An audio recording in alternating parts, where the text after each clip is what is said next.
Com a lesão do volante Fernando, o Internacional busca um substituto para o camisa 5 no mercado de transferências. A janela ainda não está aberta, mas os empresários aproveitam para conversar com a direção colorada e oferecer alguns nomes. E agora, o do momento, é Vinícius Zanocelo, volante de 24 anos, que atua neste momento no Estoril de Portugal, mas já teve uma passagem pelo Santos e também pelo Fortaleza. As cheias e a chuva do Rio Grande do Sul preocupam a direção colorada e vem à tona novamente o estudo feito em Guaíba sobre a possibilidade de a cidade do Inter mudar de lugar, mas a troca com a prefeitura que pode transformar o modelo de negócio do Internacional e mudar o patamar do clube. Tem muito bastidor pra gente falar nesse conteúdo, então tu sabe, fica comigo depois da vinheta.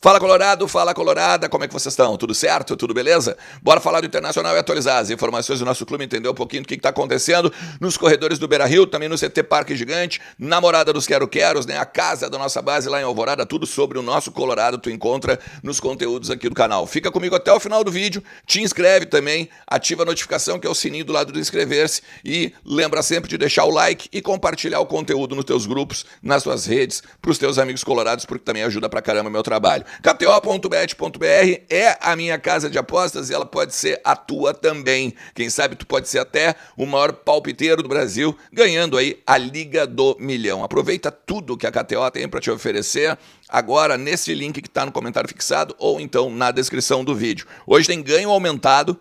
Agora nos jogos do Mundial, principalmente nos brasileiros, a partir de uma determinada odd, tu pode botar mais ainda 15% de ganho aumentado que a KTO te dá. Então aproveita lá, vai te divertir, mas lembra que tu tem que ter mais de 18 anos e tem sempre de brincar com responsabilidade e moderação. Bom, a gente está vendo aí a situação de calamidade novamente que o Internacional talvez venha a passar com as cheias dos rios, porque claro, né? A chuva e o aumento da água em diversas cidades do interior vem prejudicando a vida dos gaúchos e vai chegar aqui novamente no Rio Guaíba e talvez a gente possa ter alguma dificuldade. Nesse sentido, é claro que o Inter observa as movimentações, né, principalmente da Defesa Civil, as análises, os estudos, a expectativa do aumento da água e tudo mais. Só que em cima da realidade, a gente lembra do ano passado, em que o Internacional realizou um estudo com imagens aéreas, inclusive, de onde a área do CT Colorado, em Guaíba, teve o avanço da água. E aí, a partir dali, é claro que foi uma cheia histórica e que nem todos os anos vai acontecer, ou a gente espera, Deus queira, né, que não aconteça, mas o Inter fez um estudo para pensar na possibilidade de ali não ser a área do CT do Inter. A cidade do Inter, como se fala. O Inter estuda, por exemplo, a possibilidade de fazer aqui em outro ambiente dentro de Porto Alegre. Claro, já fez as contrapropostas para o governo estadual já cedeu aquela área para o Internacional, teria um trâmite muito importante e sério para ser feito, para não ser ali, mas não esqueçam, tá? Que mesmo que rode aí, que há 100 milhões, 120 milhões, 130 milhões para fazer a cidade do Inter, antes de tudo, o Inter vai debater sobre essa questão das cheias e da possibilidade de vir a prejudicar o CT num futuro, em cima desse estudo, tá? E eu tô trazendo esse assunto aqui porque eu também vou falar sobre a questão do terreno do lado do Beira-Rio ali, que muitos colegas também apontaram que o trâmite está andando já, né? Em que o Inter daria o terreno do CT para a prefeitura autorizaria que o Inter usasse a área ali onde está o circo, do lado do Beira-Rio, o estacionamento ali e tal, né? Um pouquinho até quase ali a bifurcação da Padre Cacique, né, com a Edivaldo Pereira Paiva, e que aí poderia vender o terreno e que daí poderia construir torres e tal.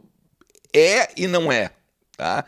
Eu conversei com pessoas ligadas à prefeitura, conversei com pessoas ligadas à Câmara de Vereadores, conversei com pessoas que estão no projeto e, assim, claro que está tramitando, claro que está andando, mas não é essa barbada toda. Primeiro porque é o seguinte, A orla, ela está sendo revitalizada, vocês sabem disso. Chega na hora ali do CT, até no outro, na área ele também ali onde era o anfiteatro, pôr do sol e tal, e ali ainda parou, né? Então eles querem vir com essa área para cá agora. Só que o Inter, neste momento, ele estuda, sim, entregar este terreno do CT, mas ainda que investiu alguns milhões ali, né? Mas o terreno do lado precisa, ter autorização para venda, porque um terreno doado pela prefeitura ele não pode ser vendido. 2, precisa haver uma licitação com possíveis empreiteiras, possíveis redes hoteleiras, possíveis empresas de construção, uma série de coisas. Não é simplesmente chegar e dizer, tu quer, vem e faz. Tem uma série de trâmites dentro do clube. A questão da Câmara de Vereadores, ela tem que aprovar a construção da torre, principalmente pela questão de ser uma construção na orla. Tem a prerrogativa ou a jurisprudência, não sei se a gente pode usar esse termo, de que as torres ali no Barra Shopping foram autorizadas. Tem também ali o próprio shopping, o Barra, né? O shopping Barra também tem uma construção ali que poderia daqui a pouco ser nesse estilo que fosse feito do lado do Inter. O Inter venderia, o Inter teria parte ainda de alguns andares, quartos e tal, para que tivesse lucro ao longo dos meses. Então tem uma série de burocracias para serem vistas e não é algo que faz assim, ó, e está resolvido, tá? Então, é claro que eu não estou querendo desmentir nenhum colega, muito pelo contrário, eu só estou tentando passar um viés de quem coordena a lei da capital, né? Que é a prefeitura, que é a Câmara de Vereadores e tudo mais. Claro, tem uma comissão dentro do Inter que está estudando esse projeto, que está fazendo o contato com estes players que eu acabei de citar e que, obviamente, espera, né, levar cada vez mais adiante aí, até, quem sabe, o final do mandato do presidente Alessandro Barcelos. Então, isso é no ano que vem, no final do ano que vem. Então ainda teria 1 ano e meio, basicamente, para tramitar isso aí, beleza? Mas que vai mudar a ideia, não apenas de negócio do Inter, mas também mudar o patamar até do clube, né? Principalmente por ter um ambiente ao lado do Beira-Rio também, andando, não tenho dúvida. Não esqueçam também que a própria Abril, que hoje já tem 11 anos de cedência do modelo de negócio feito para a reforma do Beira-Rio, só tem mais 9 de gerência das lojas, de gerência dos painéis de publicidade, de gerência também dos camarotes, da questão também da comida, da alimentação. É bem interessante aí um futuro que o Internacional pode ter. Por isso que eu não sou tão favorável que a gente pegue e converse sobre SAF agora. Dá para a gente pegar e pensar um pouquinho mais sobre isso a longo prazo. Quero falar com vocês também sobre o Vinícius Zanocelo, tá? É um volante, 24 anos, que hoje atua no Estoril de Portugal e que jogou no Santos, vindo da Ferroviária, fez um bom 2022, no 2023, perdão, pelo Santos, e aí depois foi emprestado para o Fortaleza, teve uma série de lesões, não se firmou lá e acabou em Portugal agora em 2024. Esse nome ele foi oferecido para o Internacional, principalmente porque o Inter precisa achar uma reposição ao Fernando, porque ele está com uma lesão no joelho e não vai atuar agora na Copa do Brasil e nem na Libertadores, oitavas de final. Esse nome é o seguinte, ele não vai voltar para o Santos. Ele vai ou seguir na Europa ou então vai procurar outro clube dentro do país. Só para ter uma ideia, eu tenho umas anotações aqui, ó, porque ontem eu fiz algumas ligações, tá? Primeiro que ele é um volante pela direita, ou seja, ele é o cara para substituir ali também o Bruno Henrique, se precisar. Ele não joga só de 5, ele joga também como meio campo. Ele pode ser o 8 do Internacional, tá? Mas ele tem propostas do Panathinaikos, da Grécia, e ele também foi oferecido para outros clubes de Portugal, Espanha e Estados Unidos. E o futebol asiático também viu algum interesse nesse jogador. Não tem proposta ainda, nem desses clubes, nem do Inter, nada, mas ele tem mercado. Por quê? Ele está jogando como titular, tá, do Estoril.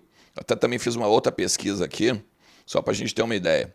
Ele jogou com o Estoril 13 jogos da Primeira Liga, com uma média de 86,5 minutos por partida, ou seja, ele é titular praticamente sem sair. Ele teve essas partidas também sem gols marcados, mas ao mesmo tempo é um cara que tem a abertura do meio-campo como característica, que é o que o Fernando quer, que é o que o Fernando faz. Ele também tem algumas valências em bola parada e um bom cabeceio. Só que é o seguinte, cabeceio não só defensivo, né? Principalmente quando chega no ataque.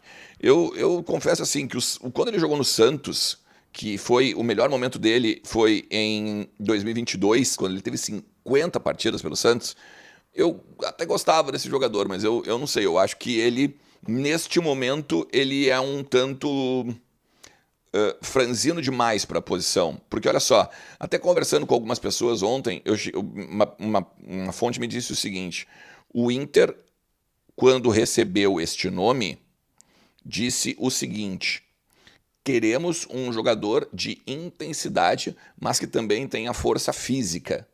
Não chega a ser a característica do Vinícius. Isso é uma pessoa que eu conheço próximo ao jogador, tá? E aí, assim, eles, além de oferecer, né, daqui a pouco o staff, o empresário e tudo mais, tem outros nomes que ele também trabalha, que daqui a pouco podem vir a fazer aí algum negócio com o Internacional. O que me parece, tá, em cima da leitura que eu faço, que ele pode jogar pelo Inter como empréstimo, porque ele tem um contrato com o Santos até 2027, e nesse momento o Santos não quer utilizar ele, porque ele, em 2023, ele deu uma entrevista, falou publicamente que ele estava insatisfeito no Santos. E aí, então, a torcida pegou no pé dele e eles foram emprestar o cara para o Fortaleza. E aí, depois, como ele teve uma série de lesões no Fortaleza, ele acabou indo para o Estoril de Portugal. Enfim, eu acho que a gente precisa de um jogador um pouco mais experiente. Um jogador que seja como o Fernando, não em característica, mas até mesmo na questão de liderança. Aquele cara, o William Arão era um cara mais experiente, ainda que eu acho que o futebol da Grécia não é tão competitivo quanto o futebol brasileiro. Mas entre o Zanocelo e o William Arão, eu prefiro o William Arão. Mas aí a gente tem um contraponto, né? Se o Panathinaikos olhou para ele como uma possibilidade, talvez seja justamente para substituir o William Arão. Então aí a gente tem um ponto. Eu quero saber de ti, o que tu acha da questão da cidade do Inter, da questão dos complexos aí que querem fazer hoteleiros e torres e tal, para melhorar o ambiente financeiro do clube.